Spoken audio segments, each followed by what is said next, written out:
복된 주일 예배 시간입니다. 여기까지 나오신 모든 분들 위해 하나님의 크신 은혜가 있기를 진심으로 기원합니다.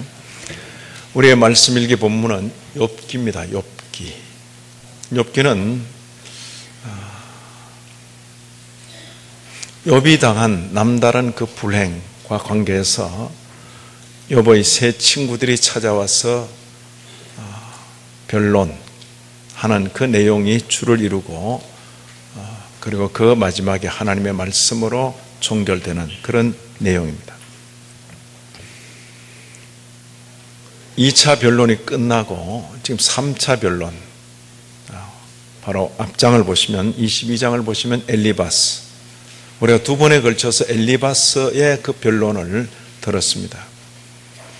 세 친구 가운데 보다 연장자고 종교적 체험이 많은 그분. 그러나 이제 욥은 한 차례 두 차례 친구들과 주고받는 그 대화 속에서 지치는 겁니다. 어떻게 이럴 수가 있을까? 사람이 다른 사람의 불행 앞에서 내 자신이 의로워지는 묘한 것이 있습니다. 다른 사람이 불행한 그 불행 앞에서 저 사람이 저런 불행을 당한 거 보니까 죄가 있고 저 양반 회개해야 되고 나는 저런 불행이 없기 때문에 나는 의롭고 나는 회개할 것이 없는 것처럼 그렇게 처신하는 것이죠. 욥은 친구들의 그런 처신에 대해서 도무지 견디기가 어려운 것이죠. 욥이라고 사람으로 살면서 허물과 실수가 없겠습니까? 그러나 자신이 당한 그 불행을 계기로 졸지의 친구들이 의인이 되고 그리고 욥에게 죄를 말하면서 회개하도록 촉구할 때는 그건 아니라는 것이죠. 이제 거듭되는 친구들의 그 말 앞에서 여기 23장 초들을 보시면 우리가 읽은 그 내용입니다. 어찌하면 그죠? 3절에도 내가 어찌하면 하나님을 발견하고 4절 어찌하면 그 앞에서 내가 호소하며, 그죠? 어떻게 사람들이 이럴 수가 있는가, 그죠? 그리고는 하나님 앞에 자신의 그 형편을 호소하는 그런 내용이죠. 내가 하나님께 말하면 하나님께서도 나를 정죄하실까, 그죠? 친구들보다는 더 의롭고 거룩한 그분이니까 하나님께서도 나를 정죄하실까? 아닐 것이라는 거죠. 여기 5절 내게 대답하시는 말씀을 내가 알며, 그죠? 내게 이르시는 것을 내가 깨달으랴. 그가 큰 권능을 가지시고 나와 더불어 다투시겠느냐? 아니로다. 도리어 내 말을 들으시리라. 자네들이 진정 나의 친구라면 내 속에서 일어난 이 말을 좀 들어주지. 거룩한 입을 열어서 거듭거듭 정죄하는 이것이 도대체 뭐냐? 그런 반론이죠. 7절 거기서는 정직한 자가 그와 변론할 수 있은 즉, 그러죠. 절대적인 정직은 아닐 것입니다. 그럼에도 하나님을 대하여 신앙으로 살아가려는 사람이 하나님 앞에서는 편하게 이야기할 수 있을 것이다. 그 이야기죠. 그렇게 될 때 내가 심판자 앞에서, 이 땅의 허다한 심판자 앞에서 영원히 벗어나리라. 그렇게 지금 표현하는 거죠. 자, 욥은 자신도 해석이 안 되는 그런 현실을 지금 긋고 있는 거죠. 내가 왜 평생에 모은 재산 다 날리고, 내가 왜 그렇게 애주정지 잘 기른 10자녀를 다 잃어버리고, 내가 왜 건강하고, 물론 연세가 있으니까 조금 그럴 수는 있겠지만은 이렇게 사람의 의술로는 도무지 고칠 수 없는 이런 병에 걸려서 이런 고생을 한단 말인가. 욥은 아무리 생각해도 자신의 형편과 처지를 이해할 수 없지요. 그렇지만 오늘 10절의 이 말씀을 보면 나는 지금 하나님의 손안에 사로잡혀서 단련받고 있다. 그 이야기를 하는 거죠. 욥은 나이가 많습니다. 젊은 청년이 아닙니다. 어느 정도 나이가 있고 그 사회 속에서 어느 정도 지위가 있고 그 정도 되면 이제 좌중에 났으면 늘 상좌 윗자리에 앉고 사람들이 그에게 자문을 구해오고 더 이상 주변에 스승이랄 사람이 없을 그런 자리죠. 그런데 욥은 지금 가장 어렵고 힘든 이 인생길에서 하나님이 나의 스승이다, 그 이야기를 하는 거죠. 자, 여기 그가 나를 단련하신 후에는, 누가 단련한다고요? 하나님께서 나를 단련하고 계시다. 친구들은 입을 모아서 너 죄 때문이다, 회개하라, 이런 소리 하는데 욥은 지금 나는 지금 하나님의 손 안에서 단련받고 있다. 그가 나를 단련하신 후에는 내가 무엇같이 순금같이 되어 나올 것이다. 인격을 말합니다. 하나님의 손 안에서 그렇게 빚어지기를 기대하는 것입니다. 자, 욥의 그 나이 또 그 지위 29장 5절을 보시면 어느 정도 짐작할 수 있을 것입니다. 그때에는 이전에 욥이 이런 병, 이런 어려움을 겪기 전에 그때에는 전능자가 아직도 나와 함께 계셨으며 나의 젊은이들이 나를 둘러 있었으며, 무슨 소리입니까? 많은 제자들이 그를 따르는 거죠. 그는 사람들 가운데 스승이다, 그 이야기입니다. 8절도 보시면 나를 보고 젊은이들은 숨으며, 왜 숨습니까? 하도 잔소리가 많아서 숨습니까? 아닐 것입니다. 그의 위엄, 그의 카리스마, 그 때문에 웬만해서는 그분 앞에 잘 나오지를 못하는 거죠. 그분의 말을 듣고 싶고 그분과 가까이 앉고 싶지만은 워낙 욥이라는 인물이 크니까 노인들은 일어나서 쓰며 유지들은 말을 삼가고 손으로 입을 가리며 지도자들은 말소리를 낮추었으니 그들의 혀가 입천장에 붙었느니라. 무슨 표현입니까? 욥은 사람들 가운데 그만큼 권위가 있는 선생이었다, 그런 뜻이죠.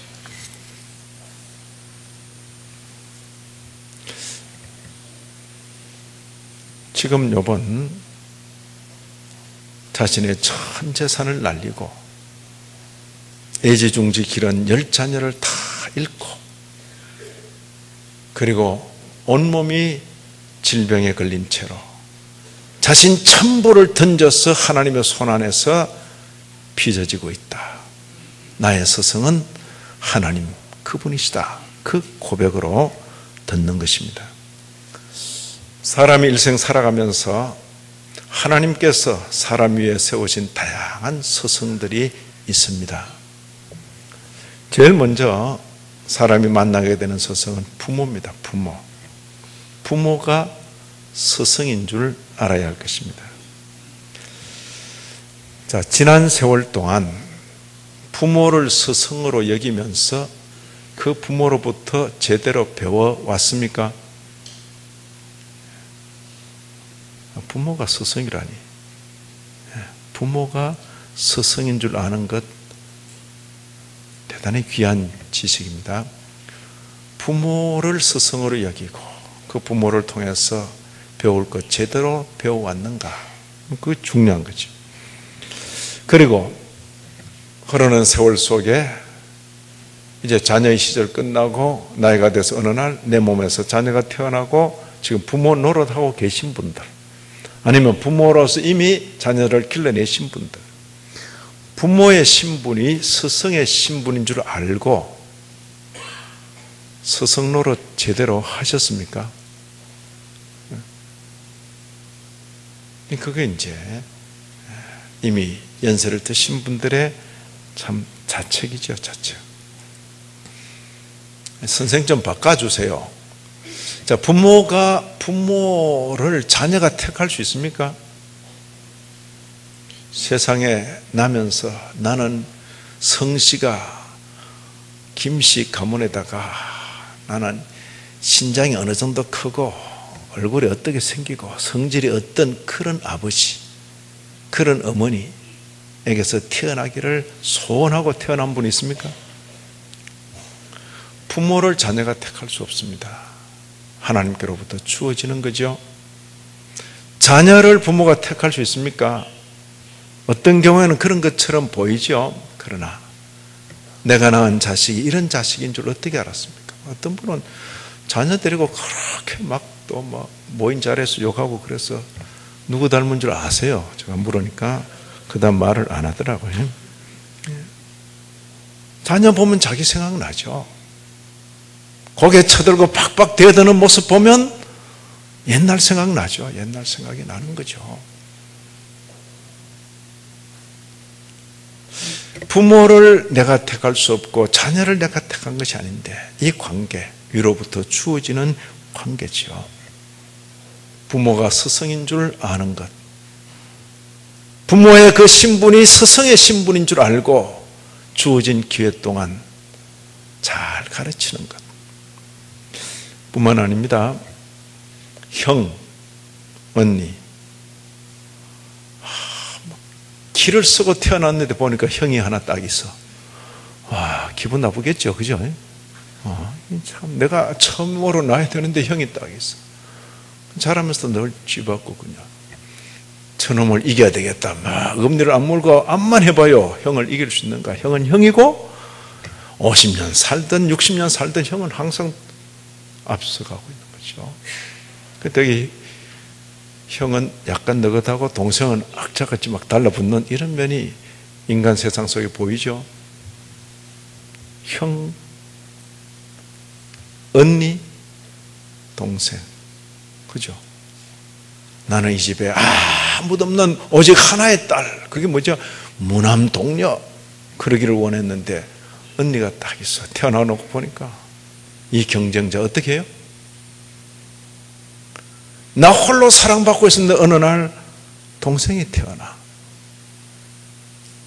저 같은 사람은 구남매의 장남이라 그랬어요. 제 허락도 없이 부모님들께서는 낳고 또 낳고 또 낳고 그러죠. 학교 갔다 오니까 또 동생이 낳다. 시험 치고 돌아왔는데 또 태어났대요. 그게 저하고 무슨 상관이 있어요? 그러나 부모님께서 그 여러 형제를 두고 비교적 젊게 연세를 젊은 연세 50대 다 소천하셨어요. 그러면 9자녀 중에서 절반도 지금 결혼을 다 못했어요. 예. 모친 먼저 세상 뜨시고 부친 장례 지는 그때에 제가 유학 중에 돌아와서 장례를 치르면서 그렇게 기도했습니다. 하나님 아버지, 제 형제들 어느 누구도 짐으로 여기지 않도록 이들이 제게 항상 복덩어리처럼 여겨지도록 하나님 제 마음을 붙들어 주옵소서. 그 기도를 했어요. 살다 보면 이런저런 일로 때로는 짐을 져야 되고 때로는 어려움을 함께 겪어야 되고 그럴지라도 하나님 결코 짐으로 여기지 않도록 해주세요. 그리고 더 나아가서 형제들 마지막 형제 하나 이르기까지 복덩어리로 여기도록 해주십시오. 그죠? 지금도 가고 있습니다. 가고 있습니다. 전에 우리가 결혼해서 살지 않을 때 그렇게 올망졸망 그냥 처음부터 막내까지는 20년 차, 20년 차이에 대학교 때 제 애인하고 같이 데이트를 하는데 동생 데려가면 보는 사람마다 어떻게 일찍 결혼하셔가지고 이렇게 그죠? 20년 차이에요. 전에 다른 집에 있던 모든 문제들이 흐르는 세월 속에 참 우리 집의 문제야. 우리 집에 즐기며 살아야 됩니다. 즐기며 하나님 앞에서 이런 일도 있네요. 야, 신기한 이런 일도 있네요. 별일이 다 있지요. 형, 언니, 선배, 상급자, 연장자 이들이 전부 스승인 줄 알아야 합니다. 스승이죠. 네? 여러분들이 얼굴을 아는 김성욱 교수, 지난 주간에는 어버이 주일이라고 부모님 안 계시니까 저와 형수에게 부모님 대신해서 감사 인사를 전해오고, 이번 주는 또 스승의 또 그러고 선생으로 여기면서 또 감사 인사를 전해오고, 그런 동생이 있어서 세상은 살만 나는 것이요, 그죠? 그런 동생이 있습니까? 신앙 안에서 맺어지는 그 관계죠. 신앙 안에 형이면서 스승이고, 언니면서 스승이고, 선배면서 스승이고, 상급자면서 스승이고, 연장자면서 스승이다. 이들을 스승으로 여기며 이들을 통해서 제대로 배웠는가? 그건 배우는 자의 자세죠. 그리고 그런 신분을 있을 때 이 자리가 그저 아래 사람 욱박지르고 뭐 그런 자리가 아니라, 이 자리가 어떤 면에서든 가르치는 자리다. 스승의 기회인 줄 알고 그렇게 그 기회를 잘 쓰는가. 학교와 주일학교에서의 교사, 학교의 교사, 주일학교에서의 교사, 대학과 대학원에서의 교수, 그리고 직장의 상사들이 역시 스승인 것입니다. 저와 여러분은 지금 교회를 이루고 있습니다. 교회 가운데서는 나이 고하를 막론하고, 나이가 많고 적은 것을 막론하고, 목사, 그리고 목사와 함께 있는 교역자는 스승입니다. 동의하십니까? 동의하십니까? 뭐 기분 나빠도 어쩔 수 없어요. 주님께서 교회에 세우신 목사, 교역자들을 스승으로 여기며 이들을 통하여 제대로 배우는 것이 중요합니다. 뿐만 아니라 그런 신분에 있는 사람, 목사 혹은 교역자는 자신이 스승의 신분인 줄 알아서 스승으로서 제대로 가르치는 것이 중요한 것입니다. 저는 목회를 그렇게 배웠습니다. 스승이다. 제가 자랄 때는 전도사님조차도 굉장히 존중 여김을 받은 것입니다. 오늘날 교회가 희한하게 대형화, 뭐 별로 크지도 않으면서, 그리고 교회가 희한하게 변질되는데 목사를 고용해서는 월급 사장 정도로 여기는 그런 분위기가 개신교회 안에 곳곳에 보이는 것입니다. 그리고 목사와 함께 있는 교역자들에 대해서 스승은커녕 월급 몇 푼 주고 부리는 그런 사람 정도로 생각하는 경향이 다른 어떤 종교가 아니고 개신교 안에 굉장히 깊이 있는 것입니다. 망할 징조입니다. 어떤 종교를 막론하고 그 종교에서 가르치는 사람에 대해서 그런 자세로 임하게 되면 그게 불교든 천주교든 개신교든 망할 징조죠. 정신 똑똑히 차리셔야 됩니다.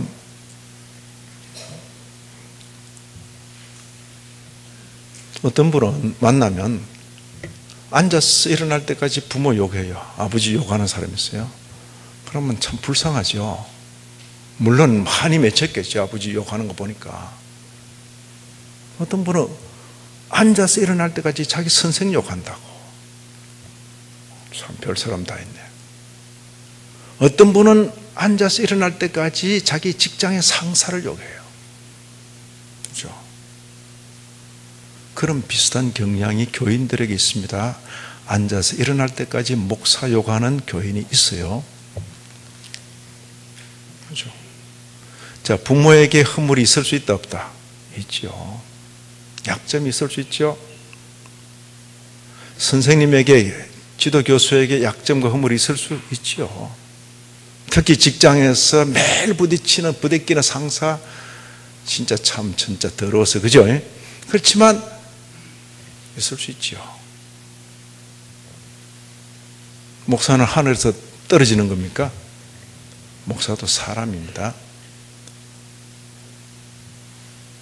제가 벌써 오래된 이야기입니다. 저희 교회 신방을 하다가 남자 성도인, 신방하면 보통 남자들은 도망가 버리는데 그날 딱 이제 신방대원이 온다고 집을 지키고 부부가 같이 있었어요. 저야 자주 못 보는 얼굴인데 신방대원이 앉아서 모든 순서를 다 마치고 대화를 마치고 일어나기까지 자기 직장의 상사를 자랑하는 거예요. 네? 제가 그날 이후 그분을 새로 봤습니다. 야, 이 사람 믿을만하구나. 그 상사들, 난 얼굴 못 봤어요. 그 상사, 그죠? 뒷조사도 안 해봤어요. 근데 그 상사들 허물이 없겠어요? 근데 이분은 함께 초면에 만난, 또 우리 함께 일어날 때까지 그분을 자랑하는 거예요. 아니나 다를까 그 직장에서 보니까 그만큼 인정을 받고, 지위는 그렇게 높지 않아도 인정을 받고, 언제나 일이 생기면 독대를 해서 대화를 나눌 정도. 그러니까 그렇게 되는 거죠.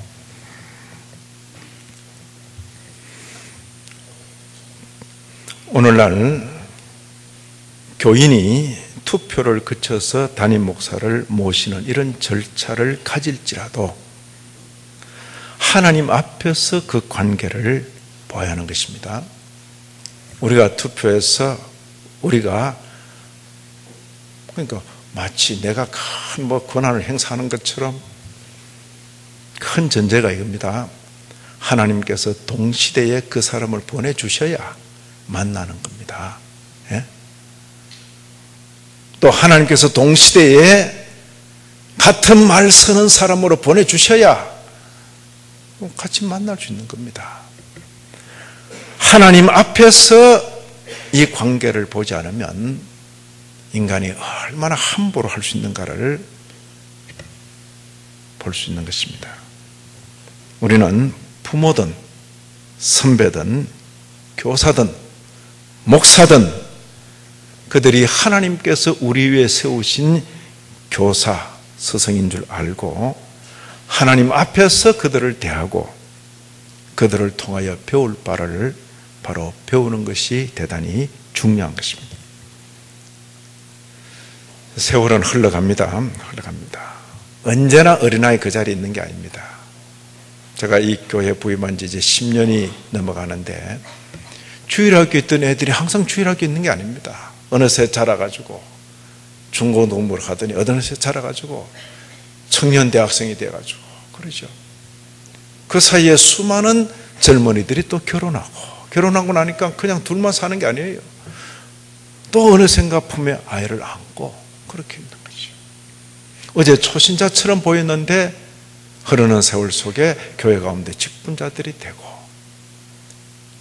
야, 저렇게 신앙생활에서 어떻게 신앙생활을 하겠는가 싶었는데 흐르는 세월 속에 든든히 자리를 지키고 교회 가운데 무거운 짐을 맡겨놔도 능히 감당할 만한 그런 인물들이 되고,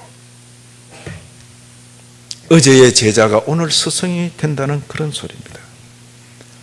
제자로서의 기회에 제자 노릇 바로 하는 것이 참으로 중요할 것입니다. 자, 지금 이 시간은 이 교회 목사인 제가 대표해서 지금 말씀을 전하고 있습니다. 나의 고하를 막론하고 모두가 귀를 기울여 듣고 있는 것입니다. 그 듣는 역할 잘 하시길 바랍니다. 듣는 역할 잘 하시기 바랍니다. 기분 나쁘세요? 안 나쁘죠? 예. 듣는 역할 잘 하시기 바랍니다. 아멘.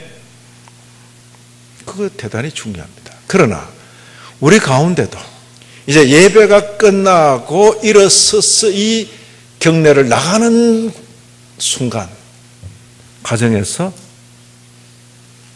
어른이잖아요. 직장에서 어른 아닙니까? 그러죠. 자신이 처해 있는 곳곳에서 어쩌면 더 이상 나보다 앞선 이가 없다 할 정도로 대우받는 어른들이죠. 그 역할들을 잘 감당하시길 바랍니다. 하나님 앞에서 제자의 기회에 제자 노릇 잘하시고 스승의 기회에 스승 노릇 잘하시기를 진심으로 기원합니다. 자, 그런데 제자로 살면서 잊을 수 없는 스승들이 있는 것입니다. 잊을 수 없는 제자가 되는 것도 중요합니다. 제자라고 하면서 스승을 이용하려고 하는 그런 어처구니 없는 일도 있죠. 그건 아닌 거죠. 때로는 크게 소리를 질렀다가, 때로는 소리를 낮췄다가, 때로는 화를 냈다가, 때로는 웃는 얼굴에 대다가, 그러면서 우리에게 주려고 하는 그 내용이 뭔가, 그죠? 자, 부모가 돼서 자녀에게 항상 웃기만 합니까? 화도 냅니까? 아마 거꾸로 물어야 더 편할 거예요. 그죠? 항상 화를 내다가 한 번씩 웃어주는 거죠. 이 부모와 자식 관계 뭐길래 왜 그러고 있습니까? 갖다 버리든지 그냥 나눠 살지. 부모가 자녀에 대한 애착이 있고 그러죠. 그럴 때 이 자녀로서 부모의 마음을 헤아릴 수 있으면, 저렇게 내게 화를 내기도 하고 웃기도 하고 하는 저분의 마음이 뭘까?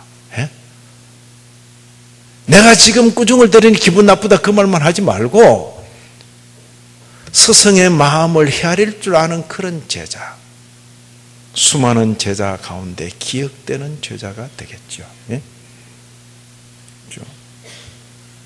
그리고 스승의 위치에 있을 때 많은 제자가 있을지라도 또 많은 스승이 있죠. 그럴 때에 정말 제자의 현재와 장래를 위해서 정말 마음 쓰는 그런 스승이 있으면 그 제자는 두고 그 스승을 잊지 못할 것입니다. 어쨌든 오늘 하나님 앞에서 스승을 생각하는 주일입니다. 지난 세월 동안 우리는 하나님께서 우리 위해 세우셨던 사람 스승들, 부모, 교사, 교수, 그죠? 제 목양실에 화분이 2개가 와 있습니다. 하나 화분, 자줏빛 그 꽃이 피는 그 화분은 저희 교회에 등록한 지 채 1년이 안 되는, 아직 반년도 안 되는 그런 성도가 세상 어디서 이런 말씀을 듣습니까? 하면서 이날을 놓치지 않고 화분을 보내왔어요. 또 한 사람은 이 교회에서 주일학교를 거치고, 그때 제가 없었어요. 근데 제가 이 교회에 목회할 무렵에는 이미 성장해서 가정을 이루어서 외국으로 유학을 떠날 무렵, 멀리 외국에 나가 있으면서도 해마다 이때가 되면 화분을 보내오던가 꽃다발을 보내오던가 자기 마음을 변해서 성도 아무개, 그렇죠? 내년에는 막 꽃다발 넘치겠다. 이 참. 현찰로 가져오세요. 꽃다발 너무 많았다는데. 그래, 어디 선교지라도 보낼 수 있지. 꽃다발 보낼 수 없잖아요. 자, 어쨌든 그 마음이죠. 마음. 그죠? 마음이죠. 지난 세월 동안 하나님께서 우리 위에 세우신 그 사람 스승들 기억해야죠. 오늘의 저와 여러분이 있기까지 그분들의 노고, 그분들의 수고를 잊을 수가 없죠. 네? 이거 성경 안 읽어도요, 이 정도는 압니다. 3인유, 3인행, 세 사람이 길을 가면 필유 반드시 있다. 나의 스승, 아사, 나의 스승이 있다 그랬어요. 그건 성경에 안 나오는 거예요. 또 집에 와서 성경 찾지 마시고.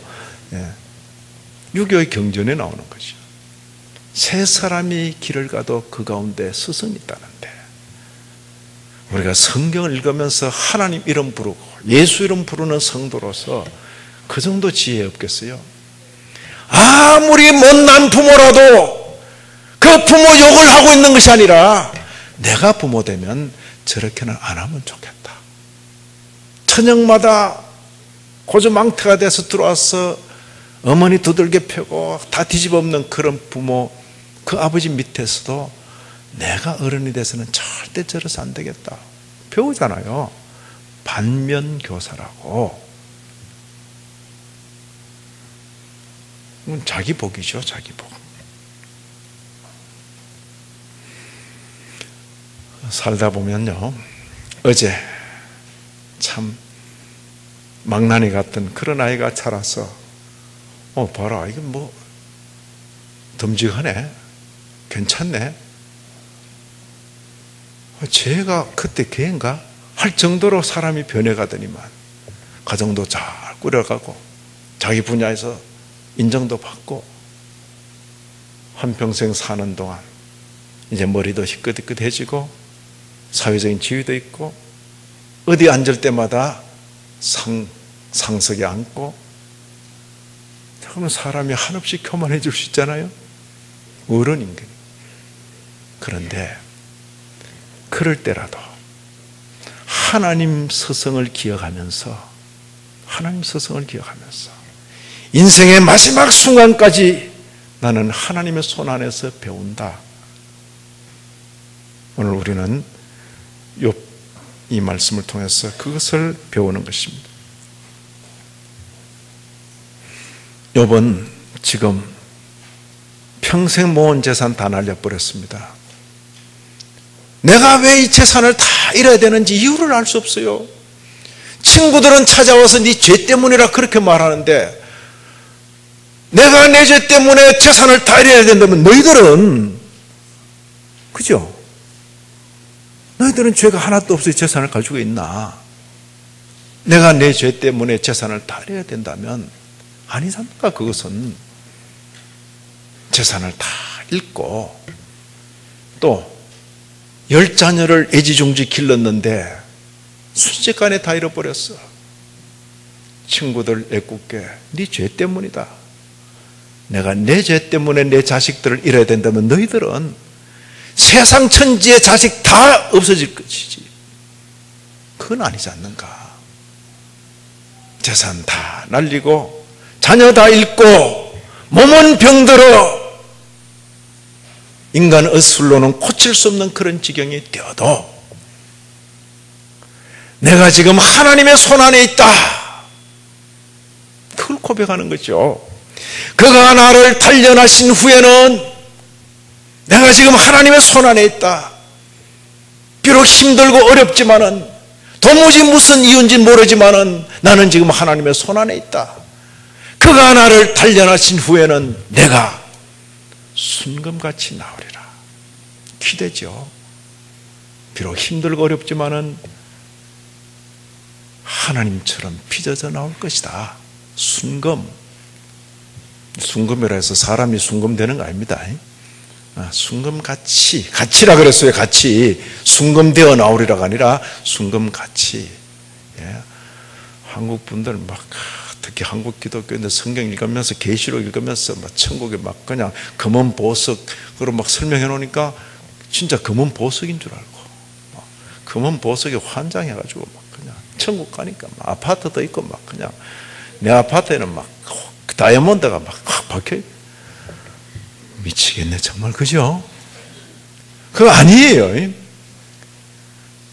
하늘의 그 영광, 주님으로 말미암아 성도가 가지게 될 그 인격, 그 인품을 두고 그런 보석들로 설명한 것인데 보석인 줄 알고 막 그냥. 사랑하는 성도 여러분, 인생길 살면서 젊을 때 제자 노릇 잘 하십시다. 그러나 우리 인생 많이 살고 난 뒤에 지금 머리가 희끗희끗하신 분들이 앉아 계시잖아요. 각 분야에서 나름대로 성공하신 분들이 앉아 계시잖아요. 더 이상 사람 사이에는 나의 스승이 없다. 그렇게 여겨질 정도라도 여기 욥처럼 나는 하나님 스승 모시고 나의 마지막 순간까지 걸어가렸다. 그리하여 그의 손에서 순금같이 빚어지리라. 이런 기대와 소망을 가지고 사는 저와 여러분 우리 모두가 되기를 진심으로 기원합니다. 하나님 아버지, 교만할 뻔했습니다. 어느 날 사방을 둘러보니 사람들 사이에 스승이 없는, 그럼에도 주의 말씀을 통하여 깨우쳐 주십니다. 성도는 일생 다하도록 하나님 스승 모시고 사는 자인 줄. 오 주님이여, 우리 모두가 하나님 스승 모시고 살고 또 살아서 순금 같은 그런 인격 인품으로 빚어지게 하여 주옵소서. 예수님 이름으로 기도 올리옵나이다. 아멘.